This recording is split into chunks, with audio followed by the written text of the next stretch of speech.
young kings, young queens.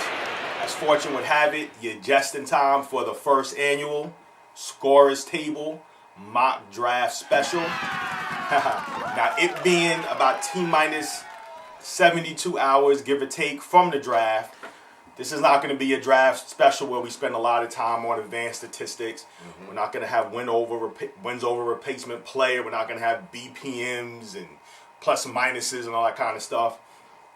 You can let your other channels do that. The other channels you subscribe to can give you those statistics, but then what you do when you come here is you're going to get something even better. You're going to get exactly what's going to happen on Thursday night. All right, so none of your other channels can give that to you, not the one you subscribed to 2 weeks ago, not the new dude you found last night, us. So right now we're going to do this. We're going to jump right into it. We're going to go pick for pick. Yep. All three of us are GMs. To my left, we got G. Ready? The GM. To my right, Jayo. The GM. And as always, I'm Frank, the GM. And let's start off with the very first team. We're going to start off with Jaron. We're going to go clockwise. Okay. If the clock was straight in the line. And Jaron, you got the Phoenix Suns. Who you got? Well, this one right here is a no-brainer. All right. I mean, they need a big man. They need a hometown hero to come in there, hopefully rejuvenate the franchise. So I'm going DeAndre Ayton from Arizona. Let's do it. Okay. It's my pick. Why is that, though? What he needs some size in there. Okay. I think he'll mix well. They definitely need some athleticism. And like I said, they need some new energy in there. They got a new head coach. And I think right now they just want to have a building block, someone to send the organization around, have a face of the franchise, and I think he's that guy. Hometown guy, too. Hometown school. Why not? Makes a lot of sense. I definitely agree with that. Yeah. I can see that DeAndre Ayton going to the Phoenix Suns. You know, Tyson Chandler's getting old. Exactly. Yeah. So but he'll be a good mentor. And Bender, it's not really a presence inside. Exactly. And I think that Ayton will definitely give them what they need inside and out. Because he could definitely shoot that 15 and even tray a little bit as well. So. Mm-hmm. And at times during the season, he looked like he could be in that Shaq mold when Shaq was thinner at LSU. Absolutely. He looked like he could have been that generational center, and we'll see what happens with that. So that's the number one pick. Yes. I think we're all in consensus on that one. DeAndre Ayton, number one. I have the Sacramento Kings. They'll do the wrong thing. Maybe. So what I'm gonna tell you they're gonna do, like I said, I'm ready to almost guarantee that this is exactly what they'll do. Whether or not I think they should do it or not, I think they'll go with Marvin Bagley III. Oh wow! I think they'll go, even though they seem right now to have a glut of big men. I don't think they've picked the right big man. I don't think they think that. What's my man's name? Luka. Their center, Cauley Stein. I don't think they believe that he's the right guy. I don't believe he's the right guy either. I think that Marvin Bagley, even though he's not a pure center, he's not in that pure center mold. I think that he's in the current NBA mold of big man. He's a guy who can rebound. I think what you're gonna find with most of these rookies is that defensively, they either works in progress or they're out to lunch, and we'll see what happens with them. So I think it's more based upon what he can do offensively. He can stretch the floor a little. I think they're all getting better at that. They're all improving in that area. But I just think they just want a big man who's kind of the consensus pick, because I don't think they know what they're doing in Sacramento. And Marvin Bagley's the name. He's the name guy. He is. In college, he was a double machine. He can give you inside and out. I do agree with you on that, but you're not going to take Luka over? We're guaranteeing this is how it's going to go. Almost guaranteeing this is how it's going to go. Okay. So it doesn't matter who I think. This is a mock draft, right? All right. So I think they will take Marvin Bagley III. So Jayo, who you have for the Hawks at number 3? Well, since we're going to base off that draft, I believe that the Hawks will seize this opportunity and take Luka at number 3. Okay. Since the Kings just botched their draft by taking Marvin Bagley at number 2. I agree. Okay. To leave a player like Luka on the ball at that moment. You got a 6'8" wing that could play like a point guard. And, that can be a one-generational player. The Hawks cannot miss this opportunity at all. Dennis Schroeder? What about? Oh, Well, Dennis Schroeder, yeah, they could definitely play on the same. They could definitely play on the floor at the same time. Okay. They could definitely play off each other the way Luka plays. Yes. He's a pass first, guard if anything. He's killing right now in the EuroLeague. He's just won MVP. That's championship.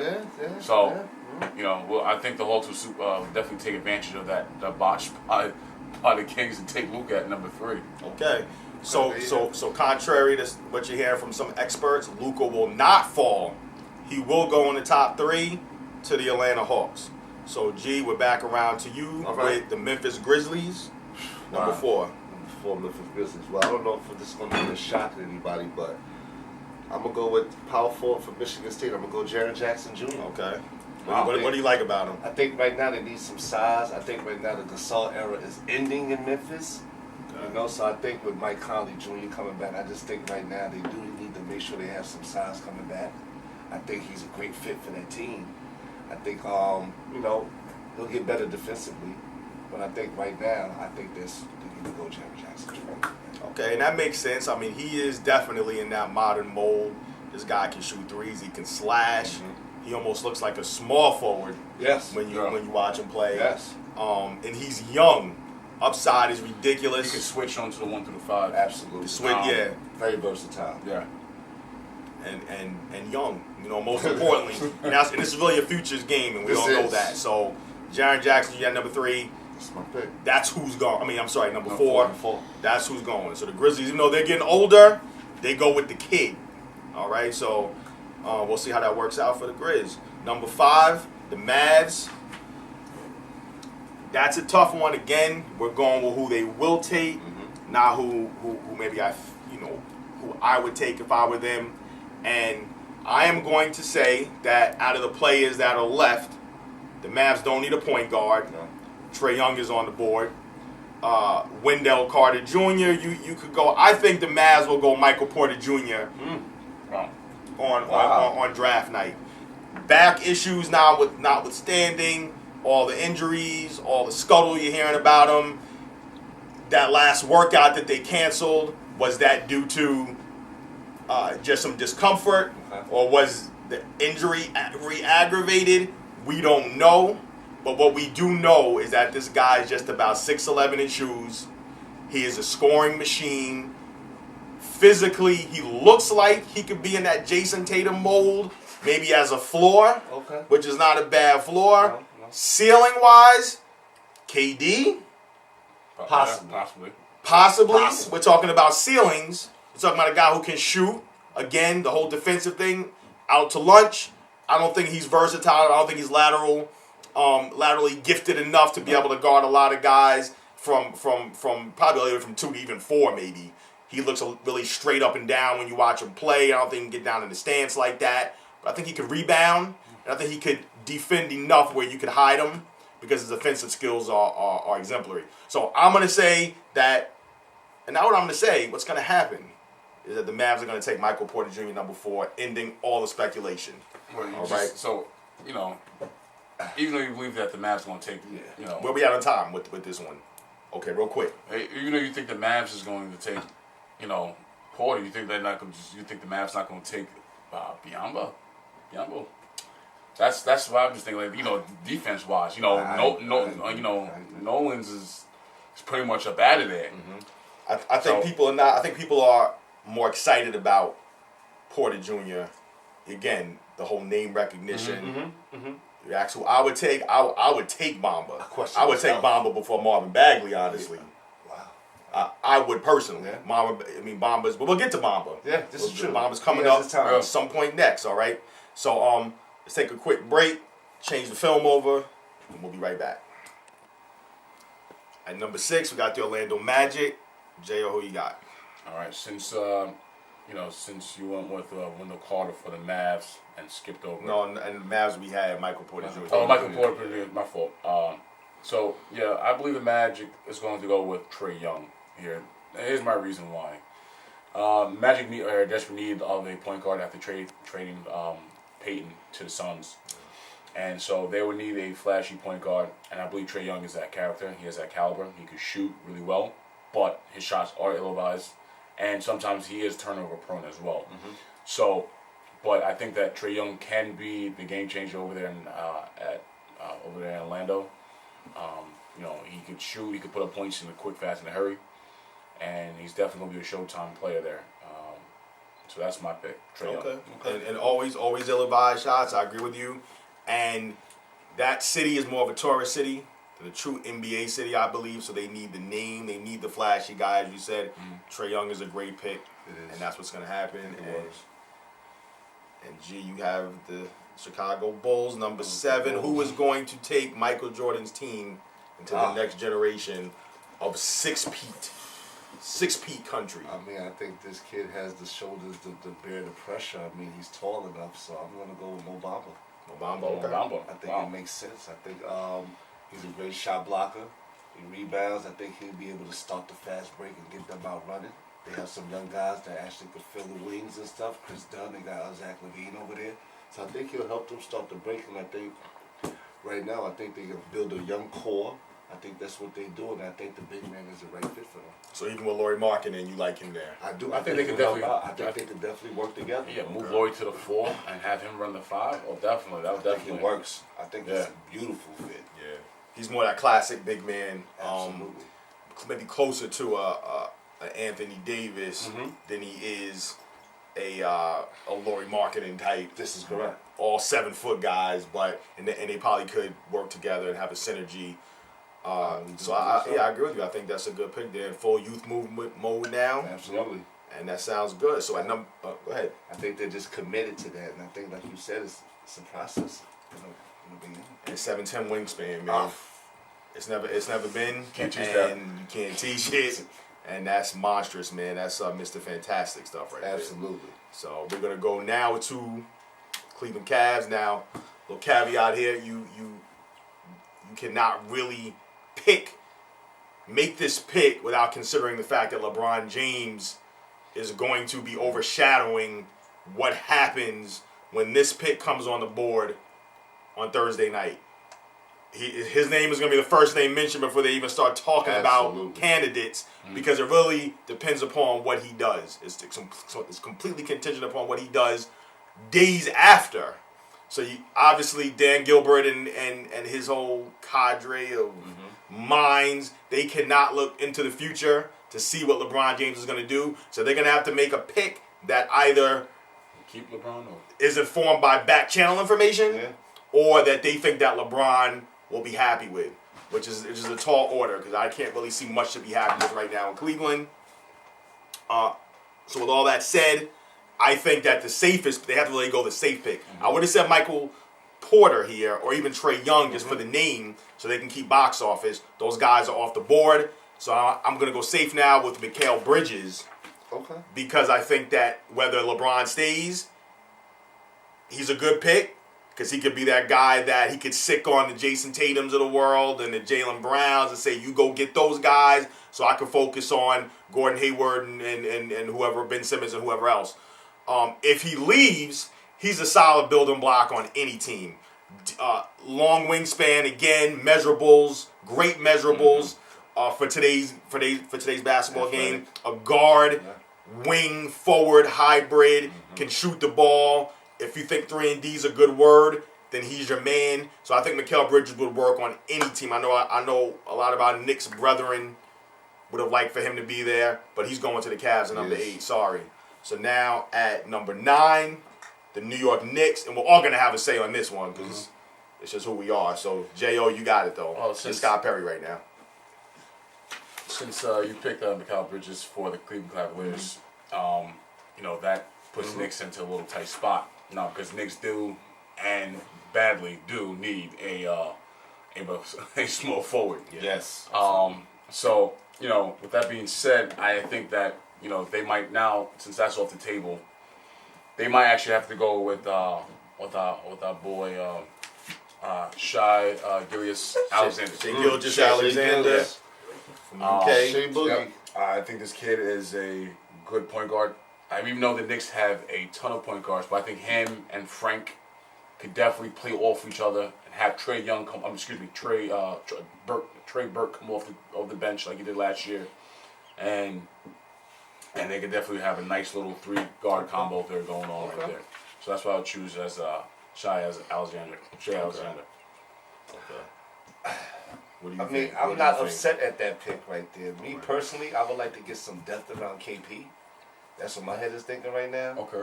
You know, just in case we have to protect ourselves and KP doesn't start the season, we still would like to get some more depth down there inside. We don't know what Cantor's going to do. And he's not starting the season, yeah. Yeah, let's just be real. KP's not going to start the season. So I may have took the kid from Duke, think Wendell Carter, but I'm not mad at getting Shea there. Shea going to bring some excitement. He can score. Wendell's gone. Wendell's gone. Oh, he is He's gone? gone.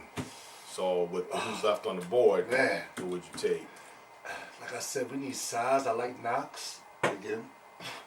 I do like Knox. Like I said, we do need to protect ourselves and get some help around KP because we know he's not going to allow a lot of minutes this year. So we do need some help down there. So I'm gonna take Knox, but like I said, Shai's a great player, man. I think he's gonna be good. I don't know what's going on with Hardaway, how that may mix, but I do think he could come in and be an instant impact with minutes right away. So I agree, man. I mean, Knox is my pick. I mean, you know, I kind of go by when I think of a guy. Who do I see that night putting that cap on, and it gets me ready to dance, to jump up and scream and dance. I don't know if there's anybody quite like that left, but Knox is the closest guy for me right now for a lot of reasons. But it was Jayo's pick, so I'm not going to really expound on that too much. And I like Shea too. The thought of those two Reed Richards is in the backcourt in the perimeter, with Frank and Shea is bananas. I love that. He's a 6'6" But I'm still guard, taking long defensive player. No one's, they're gonna form a wall. We got Frank. Frank can definitely play defense. We all know that now. Yes. He's also 6'6" and long.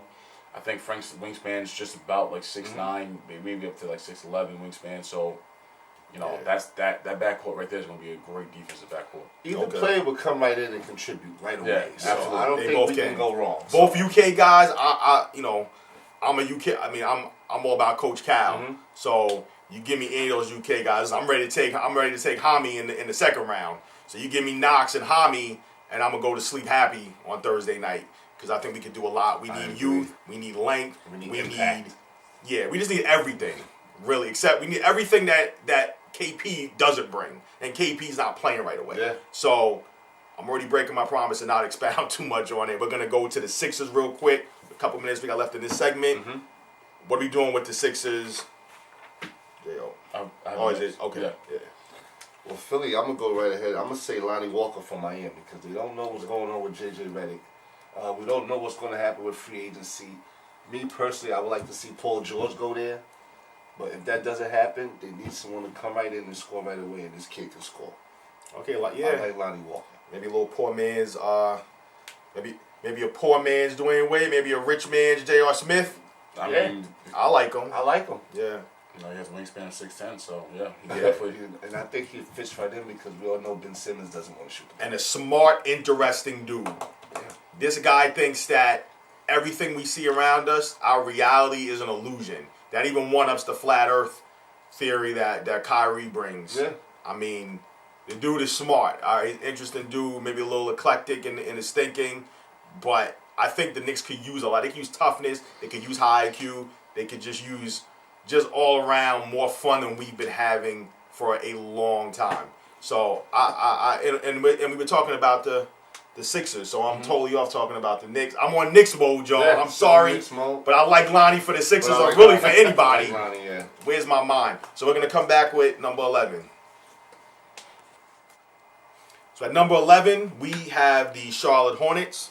Michael Jordan's current team. They wish they had him on the floor right now, even at 50-some-odd years old, because they are not looking too good. They got rid of a coach that, rightfully so, was snatched right back up in Steve Clifford, because why would you give up a good coach just because you don't have the talent on the floor? And that's the case with a lot of teams. Yeah. That's a conversation for another night. They need a lot of talent in a similar position. Not quite as LeBron James. LeBron James holds his decision, his future in his hands. They still control Kemba Walker, but they're not really sure what they're going to do with Kemba Walker. So the pick that they make has to kind of be informed with whether or not they're going to keep Kemba Walker or whether or not Kemba Walker is not going to be there. My pick is if Kemba Walker, really whether, again, similar to the Mikal Bridges pick. I mean, whether he's there or not, they need a can't miss pick. Correct. A pick that could work with him, a pick that could work with him gone. And I think the best guy is my guy I would have taken for the Knicks, which is Kevin Knox. Kevin Knox is still on the board, and that is good news for the Charlotte Hornets. Correct. Again, I outlined all the reasons why this guy is a slasher. He is young. He's got a ton of upside. His ceiling is another guy who's high ceiling, a cathedral-like ceiling could be KD. His floor could be, I think his floor could be Jason Tatum. And, listen, get at me in the comments about it, but I really think that this guy has a lot of room to grow. There's still intangibles. They were playing him out of position a little bit. They were kind of playing him spot up, get the ball and shoot. I think this is a guy you can give him the ball and get out of his way. And once they figure that aspect of his game out, and I think who the Hornets bringing? This is another brain fart moment. They brought in. No, I'm talking about as far as the coach. Did they bring in Borrega? I think they brought in. They brought one of these young coach, minds, yeah. man. One of these young minds that can figure this stuff out. Just like our David Fizdale. So that guy will be able to figure out how to make Kevin Knox the man, whether Kemba Walker stays or not. So that's my pick with the Hornets. So if Kemba Walker stays, you think Kevin Knox can be the man anyway? That's what I'm saying. I think he's that pick where either way, he either is a guy that comes in and supplements what Kemba does as Kemba gets a little bit older, or he's a guy you say, you know what, Try to build we're him starting out. all over again. Nicholas Batum is gone, Yeah. even while he's still there, so I think Kevin Knox is a guy that could fill that Okay. in that slot.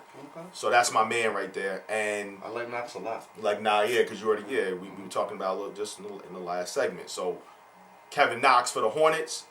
Number 12, the Clips, 2 picks in a row. Yeah. Jayo, who they taking first? The Clippers. Since I don't know if you guys realized that the Clippers did trade Chris Paul, and that was a big talk of last year. Absolutely. So my pick will be Colin Sexton. I think this kid can play. Kid out of Alabama. He's a good point guard. They definitely need a scoring point guard. The point guard that got hurt? The defensive point guard.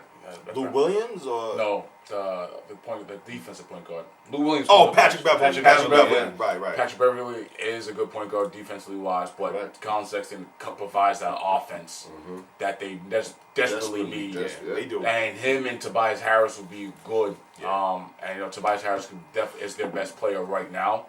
This guy Sexton can come in and immediately make an impact. So that's why I choose Sexton as the 12th pick for the LA Clippers. Young bull. I mean, that I like that guy a lot too.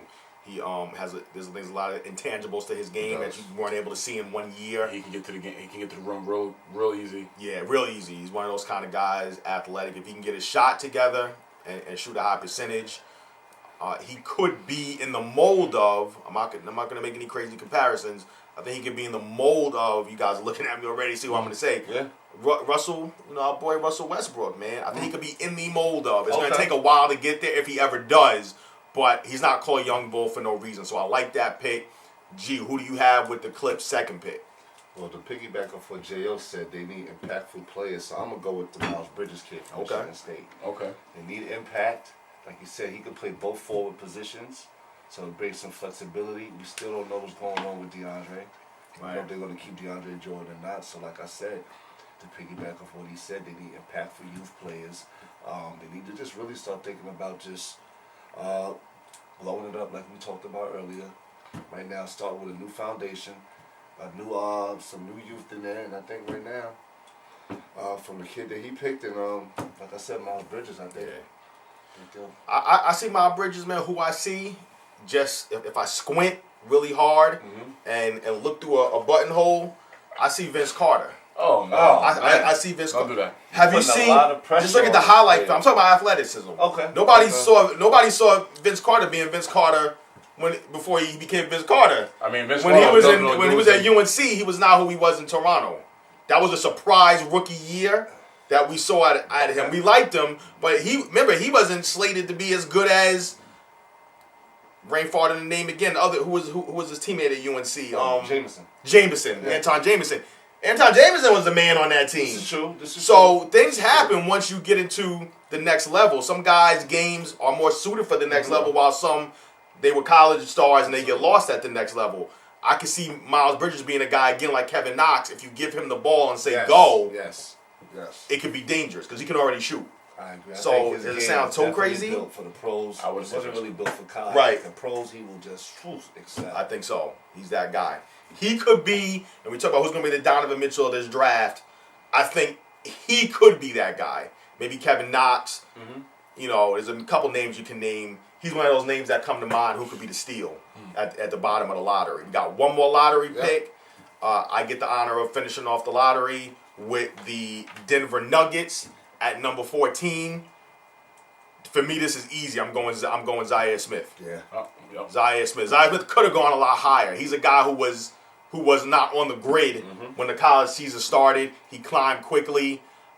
It's weird when you look at Zaire Smith's you look at his body of work, how quickly he improved from the beginning of the year until the tournament, and what his skill set is. His skill set is not really. It's contradictory to his height and his measurements. His measurables don't jump off the page. I think with shoes he's like 6'2.5", but he kind of plays like a rim protector. This guy chase down blocks, fearless. Face up blocks, fearless.